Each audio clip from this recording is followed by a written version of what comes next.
This is how I managed to fix a drone in 5 months. Here is the crash footage on how it crashed. The operator lost control and it slowly drifted into a building. After it fell 100 feet, and 2 years later, I finally got to assess the full damage.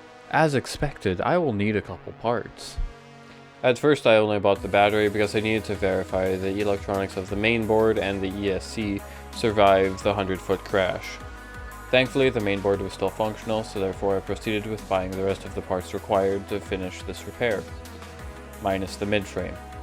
I also managed to buy the wrong 3-in-1 cable. Turns out the Mini 1 and the Mini 2 use a different connector on the mainboard.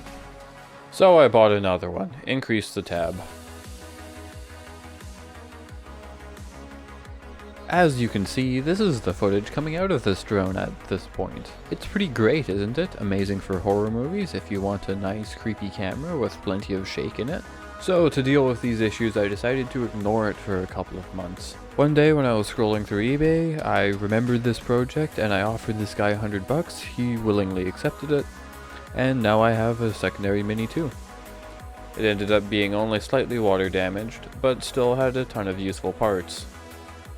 After verifying all the electronics were fine in the original Mini 2, and seeing that the electronics were waterlogged in this new Mini 2, the waterlogged Mini 2 that I received, I decided to live stream the entire mainboard and electronics swap.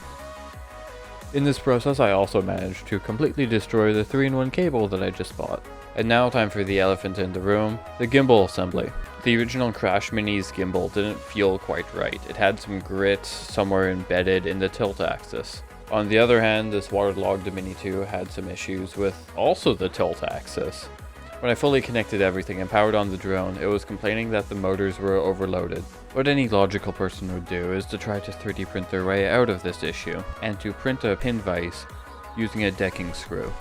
I mostly got through one gimbal before realizing that I already had a gimbal assembly sitting in storage. So, story time. I had this gimbal assembly from my Mini 1 that I crashed into a power line, and then fell on a road, and then got ran over by a car. I was quite surprised that the gimbal assembly was still relatively intact, so I decided to pursue it and swap out the camera module and see if it worked. And surprisingly, it worked without any issues, except for the calibration was off, which was completely expected because I just swapped out the entire gimbal assembly.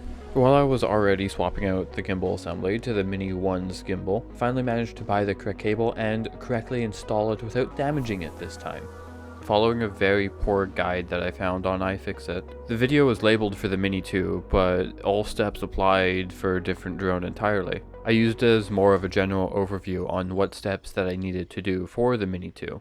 With the assistance of some of the comments, I was able to get the gimbal tilt assembly within about 4 degrees. It is good enough for my applications because that can be calibrated within the DJI Fly software. And now here's the conclusion. I managed to blow a lot of money. A lot of it very foolish, and a lot of it stems from me being a complete cheapskate. To put this number into perspective, I can go on Facebook Marketplace and acquire a Mini 2 for around 300 to 400 Canadian dollars with the Fly More combo. If I was an intelligent man, this is what I realistically should have paid for.